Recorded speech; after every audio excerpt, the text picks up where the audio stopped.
Friends, welcome to profile academy.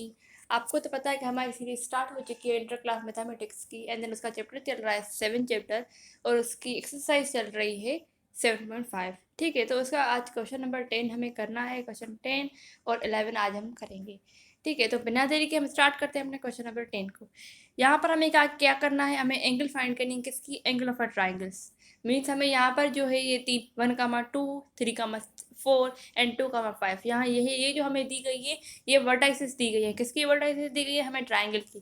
जैसा कि आप ये देख रहे हैं फिगर में क्या कह रहा है, ये एक ट्राइंगल है। इस ट्राइंगल में ए, बी और सी, इसमें क्या है, हमें वर्टाइसिस दी गई है। मीन्स ए जो 1, 2 है वो ए की पॉइंट है, एंड देन 3, 4 वो बी की पॉइंट है, एंड देन 2, 5 वो सी की पॉइंट है। क्लियर यहाँ तक? तो ये तब क्लियर हो गई ये वर्टाइसिस। अब यहाँ पर हमें जो ये एंगल होती हैं जैसे कि ये अल्फा एंगल हो गई या बीटा एंगल हो, यहाँ पर ये अल्फा हो गई और यहाँ पर ये बीटा हो गई और यहाँ पर ये गामा हो गई। ठीक है, ये एंगल्स हमें फाइंड करनी है। कैसे फाइंड करेंगे? आपको पता है कि फार्मूला होता है theta equals to tan inverse m2 minus m1 divide by 1 plus m2 into m1। ठीक है, ये याद है फार्मूला, इसी फार्मूले में यूज़ करेंगे। बट इस फार्मूले में एक कंडीशन दी गई है, हमें स्लोप चाहिए। स्लोप कैसे फाइंड करेंगे? स्लोप पहले फाइंड करना भी सिखाया है मैंने, कहा ट्राइंगल की with the help of vertices of a triangle, with the help of vertices of triangle हम स्लोप निकाल सकते हैं। कैसे? अगर हम ए और बी की जो पॉइंट्स है उन्हें मिला के हम स्लोप वाला फार्मूला लगाना है। स्लोप वाला फार्मूला कौन सा है? y2 minus y1 divide by x2 minus x1। ये इस फार्मूले की हेल्प से क्या करेंगे, हम स्लोप फाइंड कर सकते हैं। मीन्स हमें यहाँ पर जो मिलेगा ए बी का स्लोप मिलेगा, यहाँ पर बी सी का स्लोप मिलेगा, यहाँ पर हमें सी डी का सी ए का स्लोप मिलेगा। क्लियर? अगर हमें स्लोप मिल जाए तो हम एंगल वाले फार्मूले में पुट करके और अपने एंगल फाइंड कर सकते हैं। यहाँ तक तो क्लियर ही होगा। मैंने ग्राफ की हेल्प से पूरा तरीका आपको सब समझा दिया है। ठीक है, अब क्या करेंगे, हम स्लोप फाइंड करेंगे। मीन्स ए और बी के पॉइंट्स को मिलाकर हम स्लोप फाइंड करेंगे, और स्लोप हमारा जो बना है 1। अगर आपको स्लोप निकालना नहीं आता तो आप हमारे पहले वाले जो फुल एक लेक्चर अपलोड किया गया है स्लोप वाला, आप वो देख लें। ठीक है, उसमें आपके सारे ही कॉन्सेप्ट क्लियर हो जाएंगे। यहाँ तक क्लियर? तो ए बी का मैंने स्लोप निकाला, यहाँ पर हमने कंसिडर किया ये m1 है, तो यहाँ पर स्लोप है 1। एंड देन बी सी का हमने स्लोप निकाला, तो यहाँ पर जो m2 आया वो आया -1। क्लियर? अगर आपको स्लोप निकालना नहीं आता तब with the help of this formula आप स्लोप निकाल सकते हैं। 2 पॉइंट्स दी गई हैं, तो y2 माइनस y1 पुट करें divide by x2 minus x1 put करें और देन अपना स्लोप निकालें। ठीक है, ये फार्मूला लगेगा। यहाँ तक क्लियर? मीन्स हमें यहाँ पर 3 स्लोप मिल गए हैं। एक m1 equals to 1, m2 equals to -1 and then m3 equals to 3। Clear यहाँ तक?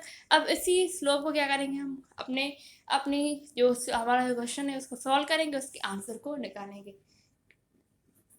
यहाँ पर क्या है, हमें अल्फा चाहिए। अल्फा आप देखें, ये एक ट्राइंगल है, ये ए, ये बी और ये सी। अल्फा कहाँ बन रही है? अल्फा बन रही है यहाँ पर। मीन्स हम ये जो m1 है ये पॉइंट और m3, जब ये पॉइंट्स दोनों मिल रही हैं उसके बाद ही अल्फा बन रहा है। मीन्स हम यहाँ पर कह सकते हैं कि alpha is the angle from L1 to L3। Means यहाँ पर ये लेकर और इससे यहाँ पर जो अल्फा की एंगल बन रही है फ्रॉम L1 टू L3।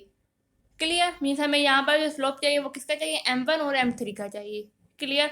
अब आपको ये भी पता है कि लाइन जा रही है L1 से L2 से, L1 से लेकर L3 तक। ठीक है, L1 से लेकर L3 तक लाइन जा रही है, तो हम यहाँ पर क्या करेंगे, हम ऐसे पुट करते हैं ना फार्मूले को, m2 माइनस m1। मीन्स यहाँ पर क्या होगा? m3 minus m1। क्लियर? मैंने ये फार्मूला लिखा नहीं है, अब मैं यहाँ पर ये अपना फार्मूला लिख देती हूँ। मैंने 5-6 दफ़ा वर्बली बताया है, अब मैं आपको ये लिख के बताती हूँ। टेन इनवर्स यहाँ पर होगा m3 minus m1 divided by 1 plus m3 into m1। m1 को उधर ले जाए, इस साइड ले जाए, इस साइड ले जाए, इसमें कोई फर्क नहीं है, मल्टीप्लिकेशन तो दोनों ही होगी। ठीक है, तो यहाँ पर क्या है, alpha equals to tan inverse m3 3 minus 1 divided by 1 plus m1 into m3। Clear? अब सिंपल सी कैलकुलेशन कर लें। 3 माइनस 1 क्या होगा? 2 डिवाइड बाय 1 और देन 1 इंटू 3 क्या होगा? 3। तो यहाँ पर क्या होगा? 2/4 और 2 की टेबल लगाएंगे तो 1/2। मीन्स हमें यहाँ पर अल्फा की जो एंगल मिली वो क्या मिली? 1/2। क्लियर? अब इसी तरह सेम स्टेप हम क्या करेंगे, बीटा की जो एंगल है वो फाइंड करेंगे। बस कॉन्सेप्ट आप समझ जाएं, बाकी आपको सवाल आपका बिल्कुल इसी तरह सॉल्व हो जाएगा। ठीक है, अब ये देखिए बीटा कैसे बन रही है। यहाँ पर ये एक ट्राइंगल है, ये है ए बी सी। ठीक है, अब ये देखें, ये है M1 M2 और M3, ये है बीटा की एंगल। तो बीटा कैसे बनेगी, M1 और M2 से, मीन्स M2 से लेकर M1 तक, M2 से लेकर M1 तक। तो फॉर्मूला कैसे बनेगा, M2 से लेकर M1 तक मीन्स टेन इनवर्स, एक मिनट, यहाँ पर क्या होगा, tan inverse beta equals to tan inverse M1, क्योंकि लाइन जा रही है M2 से लेकर M1 तक। तो यहाँ पर क्या होगा, M1 minus M2 divided by 1 plus M1 into M2। Clear, यहाँ तक इस फार्मूले की हम बस आपको ये समझ जाए कि जब भी लाइन L1 से लेकर L2 तक जाएगी मीन्स हम जो फार्मूला यूज करेंगे वो करेंगे M2 माइनस M1। ठीक है, क्लियर। अब इसी फार्मूले में क्या करेंगे, हम वैल्यूज को पुट करेंगे।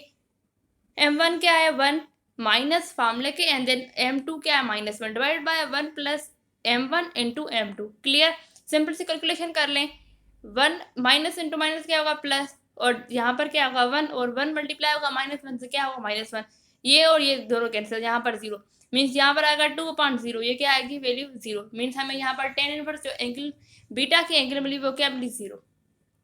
अब क्या करेंगे, इसी सेम स्टेप से क्या करेंगे, हम गामा का जो गामा है उसके एंगल को फाइंड करेंगे। ठीक है, सारे स्टेप से अगर आपको एक स्टेप समझ में आ गया तो सारे खुद आपको समझ में आ जाएंगे। ठीक है, तो हम गामा को सेमी तरीके से ट्राइंगल बनाते हैं। पहले ये ए बी और सी। अब ये जो गामा बन रही है वो यहाँ से बन रही है, मीन्स यहाँ पर M1 M2 और M3। ये कैसे बन रही है, M3 से लेकर M2 तक। ठीक है, M3 से लेकर M2 तक। तो यहाँ से फार्मूला क्या बनेगा, ten inverse M2 minus M1 M3, M2 minus क्या होगा M3, तो divide by 1 plus M2 into M3। Clear, जहाँ से स्टार्ट हो रहा है वो हम पहले नहीं रखेंगे, जहाँ पर खत्म हो रहा है हम वो पहले स्लोप रखेंगे। ठीक है, तो यहाँ पर same formula ten inverse M2 minus M1, M2 क्या है -1 -3 डिवाइड बाय 1 प्लस और देन M2 इंटू M3। अब सिंपल सी कैलकुलेशन कर लें, यहाँ पर -4 और -3 क्या होगा, -4 डिवाइड बाय 1 प्लस और देन 1 -1 मल्टीप्लाई होगा 3 से, तो क्या होगा -3। सिंपल सी कैलकुलेशन, -4 डिवाइड बाय -2, यहाँ पर माइनस और माइनस कैंसिल, और यहाँ पर क्या आएगा 2। टेन इनवर्स को हमारे गामा की हमें वैल्यू मिल गई। यहाँ तक क्लियर। ठीक है, तो आज हम कर रहे हैं क्वेश्चन नंबर, हमारा जो 10 है वो कंप्लीट हो गया है। कल हम क्वेश्चन नंबर 11 को स्टार्ट करेंगे, एंड देन उसके वो भी सेम है, क्वेश्चन 11 और क्वेश्चन जो 12 है वो दोनों ही सेम है, जो हमने क्वेश्चन नंबर 10 किया उसकी तरह ही है। ठीक है, बस इसके कॉन्सेप्ट थोड़े क्लियर चेंज होंगे, बाकी मेथड वो ही है जो हमें करना है, ट्राइंगल बनाना है और उसका स्लोप बनाना है, उसके बाद हमें उसकी एंगल बनानी है। अगर आपको हमारे लेक्चर अच्छे लग रहे हैं प्लीज़ हमारे लेक्चर को सब्सक्राइब करें, लाइक करें, शेयर करें। Thank you.